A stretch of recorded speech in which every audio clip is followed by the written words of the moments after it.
Atlantis. Just the name sends a chill, right? A once legendary civilization, powerful, advanced, stunning, that vanished beneath the waves in a single day and night. Most of us have accepted Plato's tale as myth. But what if the myth is real? What if modern science is slowly unearthing evidence that lines up perfectly with his story? Let's dive into one of the most fascinating Atlantis theories out there. That this lost empire once stood tall, right above sea level on what's now called the Azores Plateau in the middle of the Atlantic. And yes, that timing? It may just match Plato's exact description. We start with our source, Plato. In his dialogues Timaeus and Critias, he describes Atlantis as a maritime superpower situated beyond the Pillars of Heracles, what we know today as the Strait of Gibraltar. According to Plato, Atlantis was massive, larger than Libya and Asia combined, and sailors from there could eventually reach a huge continent we now call the Americas. He claims the story came from Solon, the great Athenian lawmaker, who learned of Atlantis while visiting Egyptian priests in Say. These priests told Solon of a war between Atlantis and ancient Athens and dated the destruction of Atlantis to some 9,000 years before Solon, or about 11,600 years ago. That's not just a random figure, it aligns perfectly with the end of the Younger Dryas, that sudden cold snap at the close of the last ice age. Then came Meltwater Pulse 1b. Ice sheets collapsed, sea levels surged, and coastlines vanished before our eyes. That flood event could match with Plato's timeline. At the same time, in southeastern Turkey, Göbekli Tepe was being built. Often hailed as the world's oldest known temple complex, it's full of giant carved pillars and symbols that seem to encode star knowledge. One pillar, known as Pillar 43, appears to track solstices and other celestial alignments, dating roughly to 10,950 BCE. Some researchers, including Martin Swartman, even argue that its builders understood precessional cycles, the so-called Great Year, of approximately 26,000 years. That hints at true sophistication surviving into the post-glacial era. So, high intelligence, monumental architecture, a timeline that matches Plato's destructive flood. Now zoom out west, over the Atlantic. Enter the Azores Plateau. This vast, triangular underwater landmass is nearly 400,000 square kilometers, almost twice the size of Great Britain. Today, it peaks above sea level in the form of the Azores Islands, but bathymetric maps reveal flat plains and steep-edged seamounts, landscape that looks eerily structured. Its location is perfect. It sits just beyond the Pillars of Hercules, right where Plato placed Atlantis. More than that, the geology here is unusually intriguing.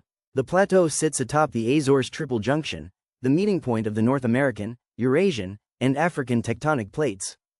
Beneath it lies the Azores hotspot, a powerful mantle plume that once churned out continental-type crust over a span from about 20 to 7 million years ago. That's almost unheard of for a mid-ocean region. Normally, crust created over hotspots drifts away, but the plateau barely budged. Sea level rose roughly 130 meters since the Ice Age, but that rise wasn't equal everywhere. Through isostasy, some continental crust rebounded as glaciers melted. Meanwhile, oceanic crust may have sagged under new pressure. If the Azores plume was already weakening 11,600 years ago, the plateau would gradually sink, what geologists call bottom-loading isostasy. If that slump happened rapidly, say triggered by tectonic stress or a plume collapse, it could explain a sudden disappearance of land that was once above water. In fact, core samples from the mid-Atlantic ridge show signs of vertical displacement, up to 5,500 meters in some areas, way beyond what simple sea level rise would cause. Also, limestone cobbles have been found on the sunken plateau, indicating shallow water deposition and suggesting that the area was once above sea level within the last 12,000 years. Now here's where it gets really wild.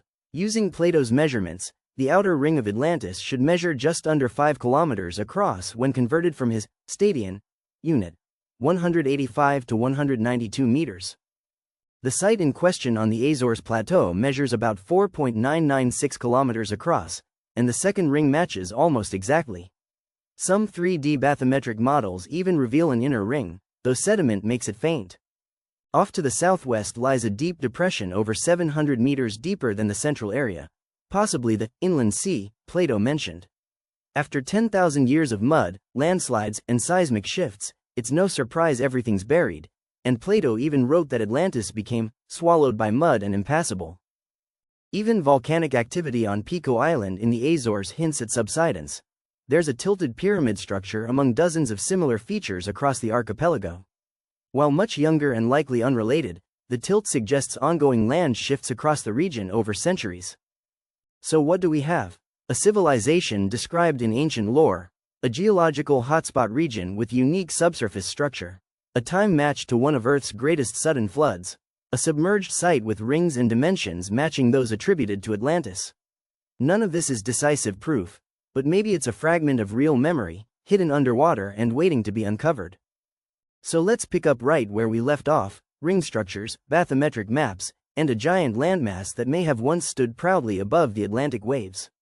Now, some might say, okay, this is all just coincidence. After all, oceans are vast, geology is chaotic, and myths tend to stretch the truth. Fair enough, but let's go deeper. The Azores Plateau doesn't just happen to be the right size and shape. Its geological uniqueness is something scientists have been talking about for decades. The area sits atop what's called the Azores Triple Junction, a rare spot on the seafloor where three tectonic plates meet and constantly pull in different directions. That alone would make the land inherently unstable. It's like trying to build a house on three slowly shifting icebergs. Not ideal, but that's just the top layer of this puzzle. Beneath the plateau lies the Azores mantle plume, essentially a massive column of hot rock rising from deep within the Earth. Now, when this plume was highly active millions of years ago, it actually formed crust that's more like the stuff we see on continents than typical ocean floor. That's bizarre, and rare. Normally, mid-ocean ridges create thinner, more brittle crust. But here, scientists think the crust is up to 16 kilometers thick in some spots, almost like a hidden continent that's just underwater. Even more curious, while most geological features drift across the planet over time, the Azores Plateau has remained largely stationary. That stability means it may have been above sea level far more recently than people assume, and that opens the door to something remarkable. If the area had been uplifted during one of the plume's high activity periods and then slowly, or even suddenly, subsided, that could absolutely create the kind of cataclysm Plato described. And let's not forget the timing. When Plato said Atlantis sank 9,000 years before Solon, he placed the event around 11,600 years ago. That lands us right at the end of the Younger Dryas, a mysterious and abrupt cold period that suddenly ended with a dramatic warming. Scientists have long puzzled over why this climatic shift happened so fast. But here's what we do know: temperatures spiked, ice sheets collapsed, global sea levels surged, and coastlines all over the world were permanently altered. In geological terms, this event is known as Meltwater Pulse 1b. And it wasn't just a slow, gradual rise. It was a massive, rapid flooding event that may have submerged entire regions in a matter of weeks or months. For a coastal civilization, especially one with advanced infrastructure and architecture, it would have been nothing short of apocalyptic. The pressure of all that new water weighing down the ocean basins caused the Earth's crust to bend and warp, a process called isostasy. On land, ice melting causes uplift, but under the ocean, the opposite happens: the seafloor sinks. So imagine this: a rising ocean from above, a collapsing seafloor from below, and volcanic dormancy pulling out the last bit of structural support. That's not just a flood, that's a full-scale geological vanishing act. And now, we arrive at what might be the most intriguing part of all this: the site itself. Near the center of the Azores Plateau lies a level plain. Not just any plain, it's massive, and when modern researchers used 3D bathymetric imaging to examine the seafloor here, they noticed something strange: concentric ring-like formations, eerily similar to Plato's description. Using the stadion, Plato's unit of measurement, the outer ring of Atlantis should be just under 5 kilometers in diameter. And guess what? The measured site comes in at 4.996 kilometers across. That's within a single meter of Plato's number. That's not poetic license, that's precision. And it doesn't stop there. The second ring also matches Plato's measurements almost exactly. Even remnants of the innermost ring are visible in some scans. These aren't towering walls or glittering temples anymore. They're ghostly traces, muted by 10,000 years of sediment, landslides, and seismic activity. But they're still there. Now look southwest of this main structure. There you'll find the Beira Hole, a depression about 700 meters deeper than the central plain. In Plato's story, Atlantis had an inland sea. Could this be it? Maybe. We know that seafloor topography can shift drastically over millennia, especially in tectonically active zones. If water once pooled here, trapped in a crater or basin, then drained or was submerged, that would match the ancient account almost too well. But here's the kicker. Plato anticipated this kind of skepticism. He said that Atlantis had been swallowed in mud, that it had become impassable and lost beneath the sea. He didn't claim pristine ruins would be left behind. He said the landscape was obliterated, consumed, and buried. What better description could there be of a sunken landmass on the edge of three tectonic plates, riddled with volcanic faults and submerged under thousands of years of geological change? And there's one more tantalizing clue above the surface. On Pico Island, one of the modern-day Azores, there's a structure that catches the eye. A step pyramid, tilted at an odd angle. It's not alone. Over 140 of these stepped constructions have been found across the islands. Most archaeologists date them to a much later time than Atlantis, and they likely aren't directly related. Still, their presence, and more importantly, their noticeable tilt, might tell us something crucial. The land here is still shifting. It's not just frozen in time. It's alive, tectonically speaking. That means if a city or continent did exist here thousands of years ago, its remains wouldn't be neat or obvious. They'd be cracked, sunken, jumbled, maybe almost invisible, unless you knew exactly where to look. Let's take a moment to reflect on the big picture. What we're looking at here isn't just a single data point or a coincidental shape on the seafloor. It's a convergence of timelines, geology, mythology, and modern science. The more you examine the evidence surrounding the Azores Plateau, the more it seems like an ancient memory preserved in stone and silt, just waiting for someone to notice. We often think of myths as symbolic, less about facts, more about metaphors. But in the case of Atlantis, Plato goes out of his way to present it not as a metaphor, but as a historical account handed down through generations. He names his sources, he gives measurements, he provides exact dates. That's unusual for a story that's supposedly just allegory. And it's not like this is the only civilization we've rediscovered after thinking it was purely legend. Take Troy. For centuries, people believed Homer's tale of the Iliad was just poetic fantasy. Then Heinrich Schliemann came along in the 19th century and dug up what we now accept as the ruins of ancient Troy. What was once myth became archaeology. So why not Atlantis? Of course, the scientific world isn't exactly quick to embrace ideas like this. The term, Atlantis, has become synonymous with conspiracy theories, fringe archaeology, and wild speculation. Mention it in an academic setting and you'll probably get some eye rolls. But here's the irony. Many of the geological phenomena we're talking about are completely accepted in peer-reviewed science. The idea that the Azores sit on a plume, or that mid-ocean ridges can experience subsidence, or that sea levels rose dramatically during the end of the Ice Age, these aren't fringe concepts. They're facts. Even the idea that underwater structures might exist, possibly artificial, possibly natural, or maybe a mix of both, isn't as wild as it once seemed. Advances in sonar and 3D mapping technology have opened up whole new possibilities in marine archaeology. Entire ancient coastlines have been found submerged off India, Japan, and the UK, places that were dry land during the last glacial maximum. So why should the middle of the Atlantic be any different? In fact, in 2013, sonar scans off the coast of the Canary Islands, also near the Azores, revealed massive geometric formations on the seafloor, right angles, straight lines, grid patterns. Were they natural? Maybe, but they didn't look like it. Some researchers speculated they might be remnants of an ancient city or harbor. The catch? We haven't investigated further. Deep-sea exploration is expensive, politically complicated, and technically demanding. But one day soon, that could change. Let's revisit that central site on the Azores Plateau, the one that measures almost exactly 5 kilometers across, ring by ring. Picture it not as it looks now, buried under layers of mud and marine growth, but as it might have looked in its prime. Concentric rings of land and water, central temples gleaming in the sun, bridges connecting each ring, and docks bustling with ships. That's how Plato described Atlantis: structured, planned, harmonious. He even noted that the city was engineered with channels, waterworks, and advanced architecture. For something written over 2,000 years ago, it's a shockingly detailed urban plan. And this wasn't just a mythical city, it was a world power, according to Plato. A civilization so dominant it once threatened all of Europe and Africa before being turned back by ancient Athens. Now, here's where things get even more interesting.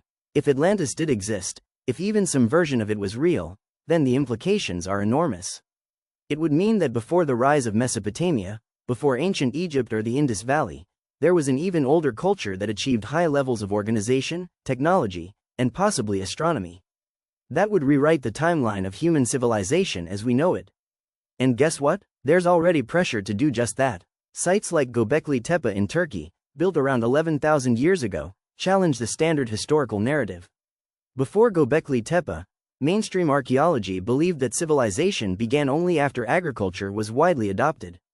But this megalithic temple complex was built by hunter-gatherers, or at least, people with no evidence of farming on a large scale.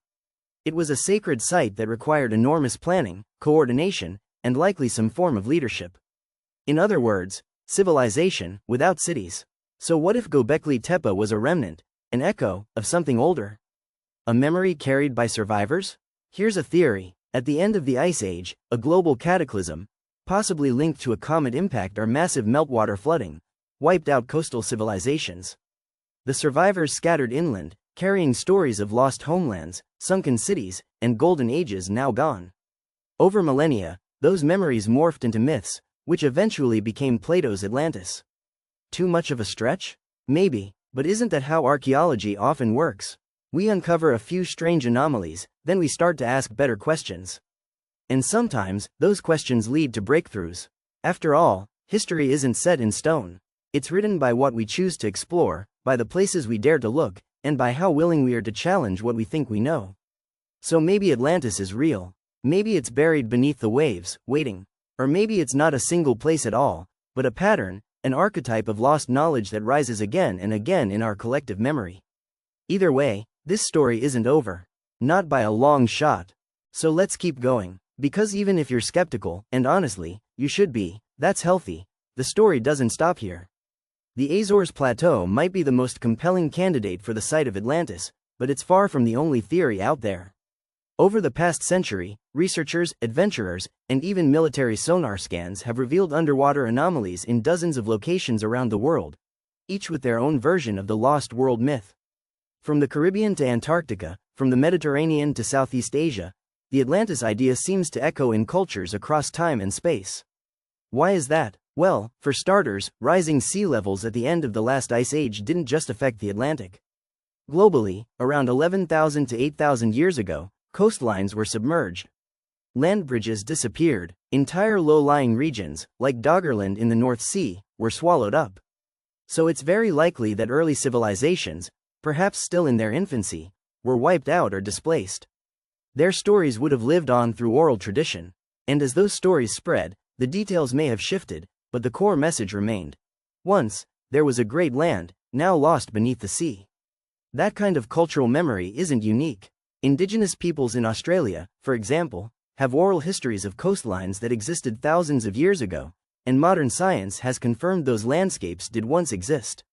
In India, fishermen along the Tamil Nadu coast speak of submerged temples, and sure enough, when the 2004 tsunami briefly exposed parts of the seabed, ancient structures were spotted before the water rushed back in. So the idea of Atlantis could be less about one single location, and more about a recurring truth: our ancestors built things. Big things, sophisticated things, and then nature hit reset. Still, the Azores Plateau remains incredibly unique. Why? Because it fits so many of Plato's specific descriptions at once. Location? Check. Size? Check. Concentric rings? Check. Submergence around 11,600 years ago? Check. And now, let's talk about the broader geological behavior of the Atlantic Ocean floor. The Mid-Atlantic Ridge, the massive underwater mountain range that runs down the center of the ocean, is still spreading today. That means tectonic plates are constantly shifting apart. But occasionally, this movement isn't smooth. It can trigger sudden vertical shifts, uplifts and collapses. Some researchers suggest that regions like the Azores may have risen and fallen over and over across millions of years. Now picture this. What if the Azores Plateau rose just enough during the last interglacial period to expose a massive island or archipelago? And what if, during the abrupt warming event at the end of the Younger Dryas, that land was hit with multiple factors: rising sea levels, subsiding crust, tectonic shocks, and volcanic instability? That could have created the kind of catastrophe Plato wrote about: an entire landmass swallowed in a single night and day. And you know what? Plato didn't call Atlantis a fairy tale. He insisted it came from reliable sources, Egyptian priests who had preserved the story on stone for thousands of years. Solon, a respected statesman, passed the tale to his descendants, eventually reaching Plato's uncle Critias. That's a pretty specific lineage for a made-up story. Also, think about the level of detail Plato provides. He doesn't just mention a city. He describes its layout, its measurements, its water systems, its political structure, its military ambitions, even the kind of metals they used, like orichalcum. That's an incredible amount of specificity for a metaphor. Now, to be fair, there are parts of Plato's story that do sound exaggerated. Atlantis being larger than Libya and Asia combined seems far-fetched. But scholars have argued that these translations might be off. The Greek word, meson, might have referred not to entire continents, but to regions or provinces. And remember, Plato likely got the story secondhand, passed through centuries and across cultures. Some distortion is expected, but let's go back to something more measurable: the idea of a sudden geological collapse. Randall Carlson, a researcher who studies cataclysmic earth changes, has examined core samples from the mid-Atlantic ridge. What he found suggests vertical displacements of thousands of meters, way beyond what we'd expect from normal seafloor spreading. That's the kind of massive, violent upheaval that could reduce a thriving island civilization to rubble almost instantly. Other researchers have pointed to the possibility of comet or asteroid impacts around 12,800 years ago, the Younger Dryas impact hypothesis. Though still debated, this theory suggests that fragments of a large comet may have struck Earth, triggering massive fires, climate disruptions, and floods. If even part of that is true, it could explain why so many ancient cultures speak of a great flood, a sudden darkness, or a lost world. And that brings us to another piece of the puzzle: language and memory. Across the world, civilizations have told stories that bear eerie similarities to Atlantis. The Sumerians spoke of a flood that wiped out early kings. The Hopi recall a previous world drowned by water. The Hindus have tales of Dwaraka, a city submerged beneath the sea. In Central America, the Maya and Aztec myths tell of floods and destroyed cities from a previous sun. Is this all coincidence, or is it cultural memory from survivors of a global catastrophe? It's worth asking. The more you pull at the Atlantis thread, the more it connects, not just to geology and archaeology, but to anthropology, myth, astronomy, and ancient knowledge. And the Azores may be the center of that web, a place that once touched the sky, now sleeping beneath the sea, its secrets muffled by mud and time. So maybe we've been looking at this all wrong. Maybe the truth of Atlantis isn't about proving every word Plato wrote. Maybe it's about realizing that we're standing on the ruins of something much older than we ever imagined. And the more we explore, through sonar, through satellite imaging, through deep-sea dives, the closer we get to uncovering a forgotten chapter of human history. So now we come to the question everyone's thinking: if Atlantis really did exist, whether as a powerful island empire or as a constellation of advanced coastal cultures, what happened to its people? Because if it all disappeared in a cataclysm, as Plato says, it's easy to imagine the structures being lost. Cities crumble, stone or roads, even massive temples can be buried in mud. But people, survivors, if there were any, they wouldn't have just vanished. They would have fled, carried their knowledge, maybe even shaped the civilizations that came after. This is where things get really interesting. There's a growing body of evidence suggesting that after the Younger Dryas, after that chaotic period of climate collapse and sea level rise, humans didn't just survive, they began to rebuild in very specific ways. We see sudden leaps in architecture, agriculture, and astronomy. Not slow, random development, but almost like people were trying to recreate something they had lost. Take Göbekli Tepe again. This site, built over 11,000 years ago, is a perfect example of knowledge appearing seemingly out of nowhere. No signs of gradual technological buildup, no primitive phases. Just, boom, massive stone circles, perfect alignments with stars, intricate carvings. How do you explain that? One theory is that the builders were not inventing, they were remembering.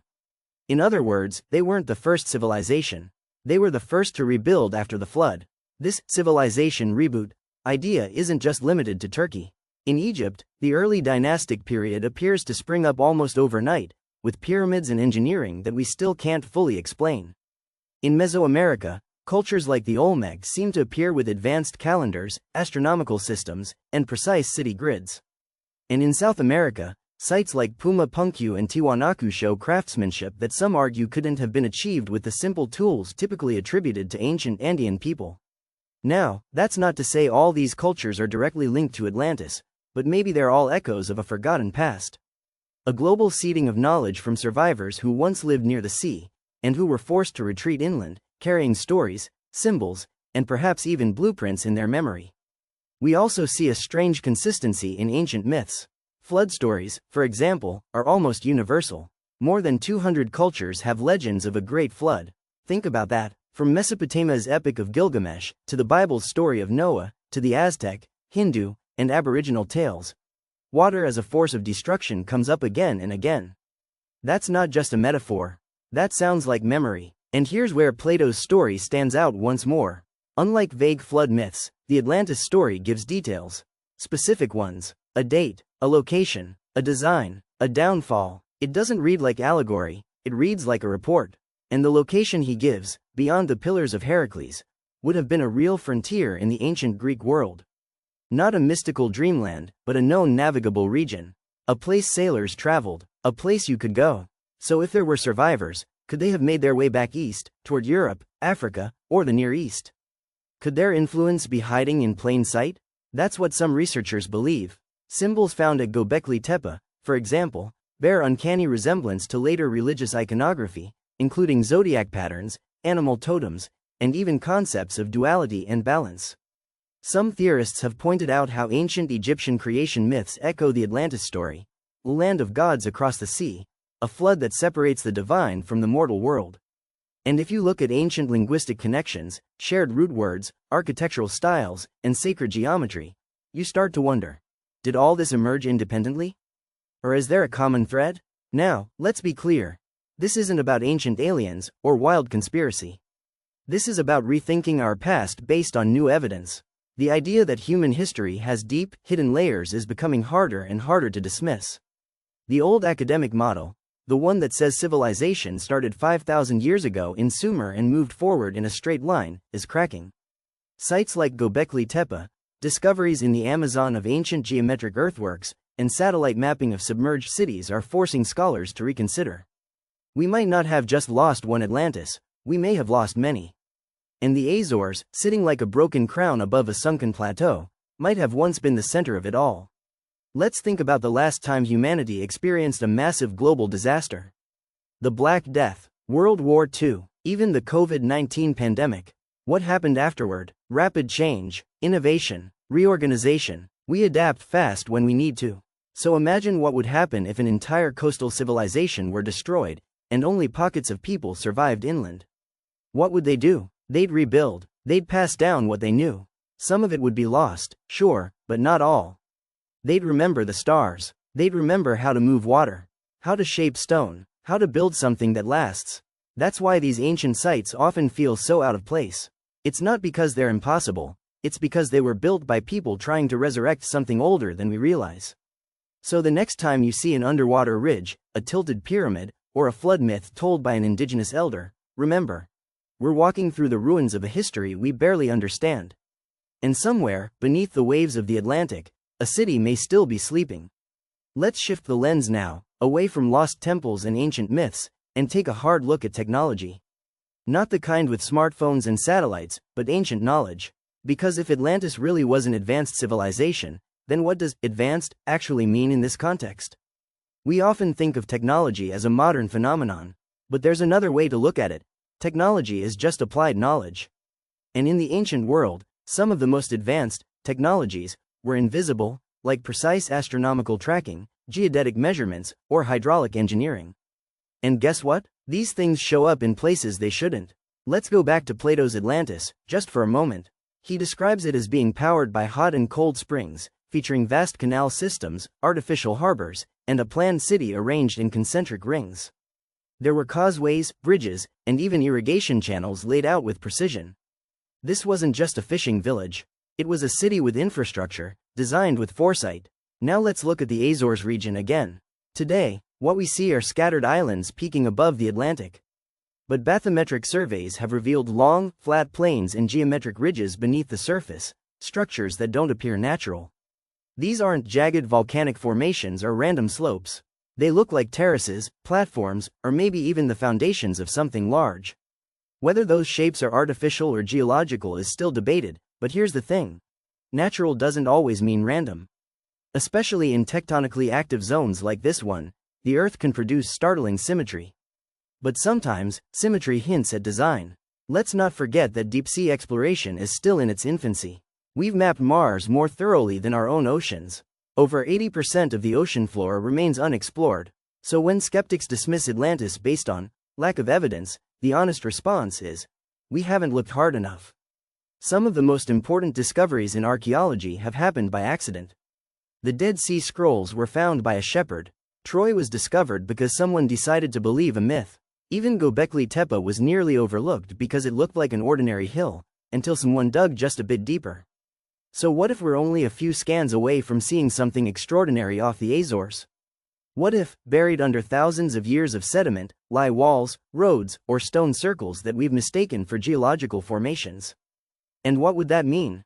If a lost civilization did exist here, and left behind ruins or clues beneath the ocean floor, it would force us to confront a hard truth. We've been wrong about the timeline of human history.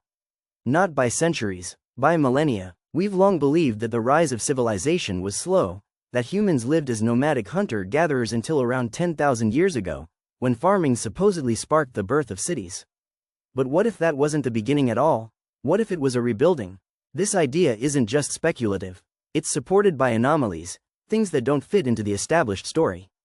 Like ancient maps showing Antarctica ice-free, or massive underwater structures off the coasts of Japan and India, or how cultures thousands of miles apart built step pyramids, oriented to the stars, using sacred geometry.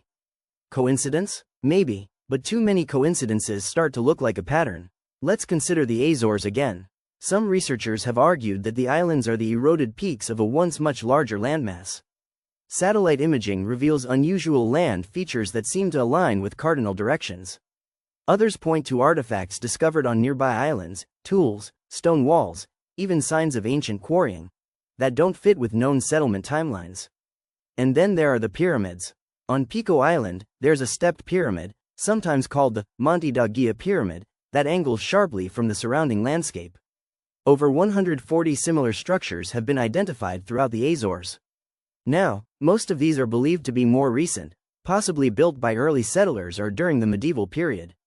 But some researchers argue the stonework shows signs of much older construction methods.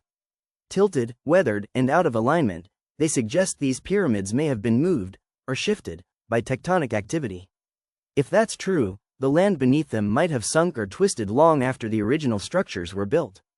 And remember, even Plato says Atlantis was swallowed by the sea and buried in mud.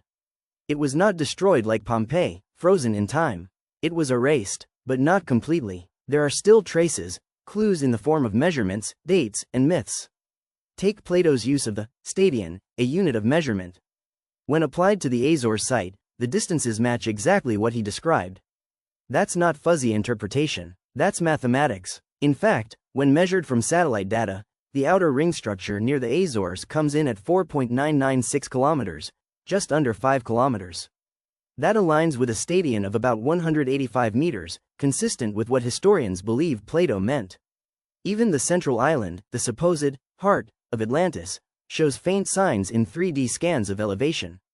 They aren't crystal clear, but when you know what you're looking for, a ring formation, a raised center, a plain surrounded by sea, the shapes begin to emerge. It's like a fossil in stone, subtle, but there. We're not claiming Atlantis has been definitively found, but it's becoming harder to say it never existed. The question now isn't whether something is down there, but what it was. An empire? A city? A legend rooted in truth? Maybe we'll never know for sure. Or maybe, if the technology, the funding, and the will align, we'll get a camera down there. A dive, a sample, something that tells us, once and for all, whether this story ends in myth or in memory. Let's talk about cataclysms, because whether Atlantis was real or not, the Earth's past is full of violent transitions, sudden shifts that changed everything in a heartbeat. One such event happened roughly 12,800 years ago, at the end of the last ice age. It's called the Younger Dryas, and it marked a period of rapid climate reversal. Just when the planet was warming, things suddenly turned cold again. Sea levels froze in place. Glaciers returned, ecosystems collapsed, and it didn't happen gradually. It was swift. There's a growing body of evidence suggesting a cosmic cause for this, the Younger Dryas impact hypothesis. It proposes that a fragmented comet struck Earth or exploded in the atmosphere, releasing enough energy to melt ice sheets, spark wildfires across continents, and send civilizations, if they existed, into oblivion. Where? The most likely impact site is the Laurentide ice sheet in North America. But evidence of melted rock, platinum, and shocked quartz has shown up from Europe to Greenland to Syria. That's a global footprint. Now here's where things get really interesting. What if Atlantis wasn't just a myth, but a casualty of the Younger Dryas? Plato places Atlantis' destruction around 9,000 years before Solon, which lines up astonishingly well with the timing of the Younger Dryas. He describes violent earthquakes and floods, both of which are hallmarks of post-impact Earth. Massive glacial melt would have triggered sea level rise, possibly as much as 400 feet, enough to swallow entire coastal civilizations and low-lying islands. And if Atlantis was located in the mid-Atlantic, like the Azores Plateau, it would have been one of the first places to vanish beneath the sea. Let's put this in perspective. The idea that sea levels rose over 100 meters after the Ice Age is not controversial, it's widely accepted science. That rise wasn't a smooth climb. It happened in pulses, some sudden, some gradual. And during those pulses, coastlines changed dramatically. Entire landscapes disappeared. The land bridge that once connected Britain to mainland Europe? Gone. Vast plains that connected islands across Southeast Asia? Flooded. So the idea that a massive, low-lying island could sink below the Atlantic isn't far-fetched. It's likely, and maybe the survivors, if there were any, took their memories with them.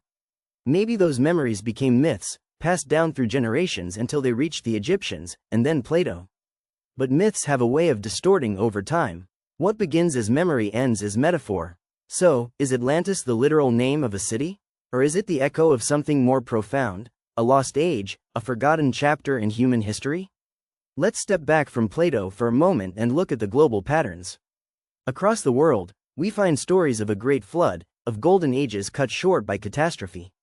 In Sumerian myth, there's the tale of Ziusudra, who survived a flood sent by angry gods. In India, Manu is warned by a fish to build a boat before a great deluge. In Mesoamerican traditions, floods mark the end of previous suns or worlds. The Bible's Noah story is just one version of a global theme. Why does every culture remember a flood? Because something real happened, not just once, but possibly in cycles. Catastrophic floods from melting glaciers, tsunamis from comet fragments, earthquakes reshaping continents. These are events that leave scars not just on the planet, but on our collective memory. So when we look at Atlantis, maybe we shouldn't ask, was this exact place real, with this exact name? Maybe the better question is, what truth was encoded in this story?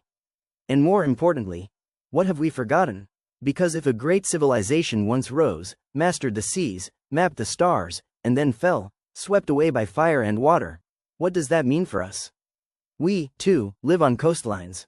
We, too, rely on stable climates and predictable oceans. And we, too, are vulnerable.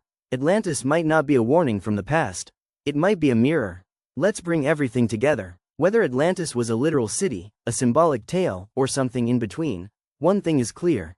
The ancient world was far more complex, and far more interconnected, than we once believed. We've found ruins beneath the sea, cities older than the pyramids, and legends that align too closely with geological events to dismiss outright. And in that context, the Azores Plateau becomes more than just a scattering of volcanic islands in the Atlantic. It becomes a candidate, a clue, a question mark on the map that refuses to go away. Let's go back to that recent satellite imagery. Those concentric rings found beneath the ocean near the Azores. They're not just random circles. They seem to mirror the layout described by Plato in almost eerie detail. A central island surrounded by alternating rings of land and water. The scale? It matches. The placement? Within the Pillars of Hercules. The timing? Lined up with the end of the Ice Age. Even the geology makes sense. The Azores sit on a triple junction, where three tectonic plates meet. That means earthquakes, volcanic eruptions, and the potential for sudden land subsidence. Add to that the meltwater pulses of a post-glacial world, and you've got the perfect storm for a civilization-ending event. And yet, despite all this, mainstream academia remains cautious. And understandably so. Extraordinary claims require extraordinary evidence. A blurry satellite scan isn't enough. We need direct exploration. We need dives. We need samples, dating, context. But here's the irony. the story of Atlantis might not be waiting to be discovered. It might be waiting to be believed. Because every discovery begins with a question. Every breakthrough starts with someone saying, "What if?" And that's what makes this whole debate so powerful, not just the mystery, but the possibility. What if there really was a high culture lost to time? What if the myths of Atlantis, Mu, and Lemuria aren't fantasies, but fragmented memories of a world before ours? A world that mastered stone, understood stars, and left behind temples no one can explain? What if we're the survivors? Because when you look at human history, there's a strange amnesia at its heart. It's as if something happened, something big, that wiped the slate clean. And all we're left with are ruins, stories, and stars. Ruins like Göbekli Tepe, which predates Stonehenge by 6,000 years and shows us that organized religion, astronomy, and art existed long before we thought possible. Stories like the flood myths, which turn up everywhere, from Mesopotamia to Polynesia, from Africa to the Americas. And stars, because ancient structures everywhere, from the Giza pyramids to the Mayan temples, were aligned with celestial events. Solstices, equinoxes, Orion's belt, the Pleiades. Why? How? Maybe Atlantis was the name we gave to the civilization that answered those questions. Maybe it was their scientists who mapped the globe, their engineers who moved monoliths, their sailors who crossed oceans long before Columbus. Maybe the reason we haven't found them is because we stopped looking. Because the truth is, we're only now beginning to recover what they might have known. Ancient knowledge of vibration, resonance, magnetism, consciousness. These are not just spiritual ideas, they're physics. They're frequencies. They're blueprints for a different kind of progress. And perhaps that's the real legacy of Atlantis. Not just a city, not just a myth, but a reminder that we've risen before and fallen. That civilizations can thrive for thousands of years and vanish in a moment. That knowledge, once lost, can take millennia to return. So the next time you look out over the ocean, imagine what lies beneath. Not just water, but memory, and maybe, just maybe, somewhere beneath those waves, Atlantis waits.